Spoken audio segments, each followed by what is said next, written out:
A gente precisa cada vez mais associar a política de transporte a outras políticas como habitação, saneamento e etc. O que a gente vê divulgado como problema de transporte, os congestionamentos, a má qualidade do transporte urbano, a má qualidade das calçadas, a falta de incentivo para transporte não motorizado, como pedestre, bicicleta, etc., são, na verdade, não um problema de transporte só, eles são muito mais um problema de cidade.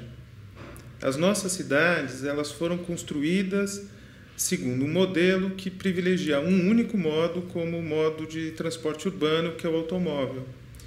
E, mais do que isso, historicamente, a gente apostou na expansão horizontal das cidades como também a única forma de se abrigar mais população nas cidades urbanas, né?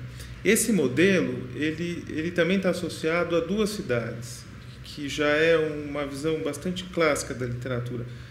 Uma cidade legal, que é a cidade onde a lei, os códigos urbanísticos prevalecem. Essa cidade é produzida pelo mercado imobiliário formal e ela é destinada para a classe média, para as classes mais altas, e ela também está nos melhores lugares, nos melhores posições do ponto de vista da mobilidade.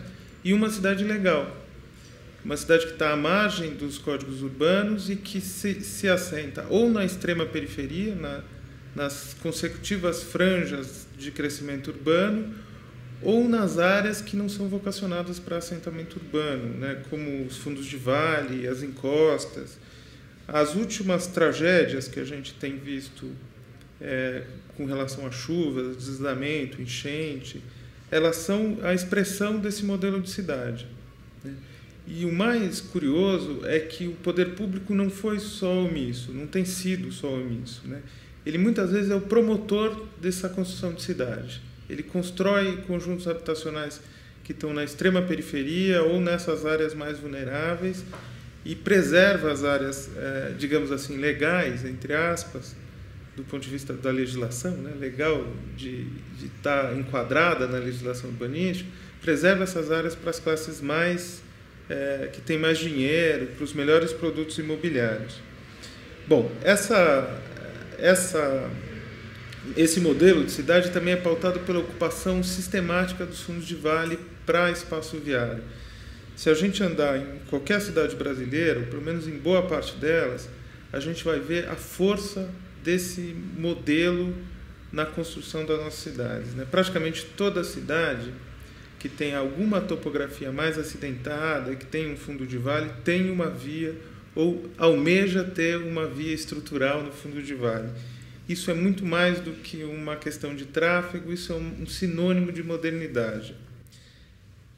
E o carro ele foi sendo, ao longo desse tempo todo, ao longo do século XX, o meio de transporte mais privilegiado das cidades. E ele também se adaptou muito bem à transformação nos modos de vida que a gente viu. Se a gente pegar uma família dos anos 50, essa família, a mulher provavelmente não trabalhava, o homem tinha um emprego, ele ia de manhã, voltava de noite, portanto ele fazia 2 viagens só. A mulher fazia viagens a pé até o mercado ou acompanhando os filhos até a escola, e isso gerava uma cidade com movimentos muito previsíveis e muito simples. As viagens elas foram se tornando mais complexas e em maior número. Hoje a gente se desloca muito mais do que nos anos 50. E isso, dificilmente a gente não conseguiu ainda formular um sistema de transporte que a gente possa pagar e que dê conta dessa natureza de deslocamento.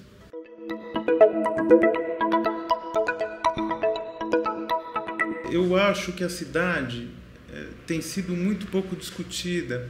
E quando ela é discutida de uma forma, eu acho que até um pouco insatisfatória, né?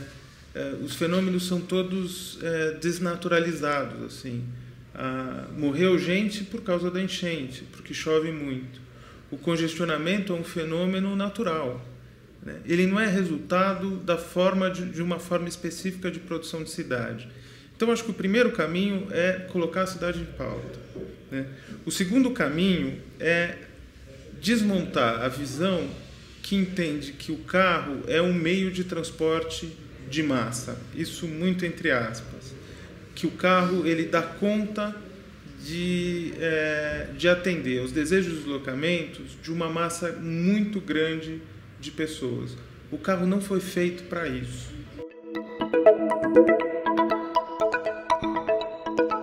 Então, uma política de investimento sem precedentes em transporte coletivo. Mas não é só investir em transporte coletivo, é investir num transporte coletivo que desenhe a cidade. Então, a gente tem que pensar em linhas de financiamento que promovam não só a construção de corredor de ônibus ou linha de metrô, mas que, ao mesmo tempo, estimulem o adensamento urbano. Essa cidade, a cidade do automóvel, é uma cidade que pode ser caracterizada pela sua baixa densidade. Nessa cidade, o sistema de transporte público não funciona. Nós temos 3 padrões, né? Nós temos as regiões metropolitanas que precisam de um tratamento da questão do transporte, as cidades médias que precisam também de um tratamento, que tem sistema de transporte, mas o sistema ele é inconsistente, e as cidades com menos de 60 mil habitantes que não têm. Para cidades com menos de 60 mil habitantes, acho que o investimento em transporte não motorizado, em bicicleta, em pedestre, em melhoria das condições de calçada, é a principal saída. E para cidades médias, eu acho que melhorar os sistemas de transporte e, mais do que isso, investir em adensamento.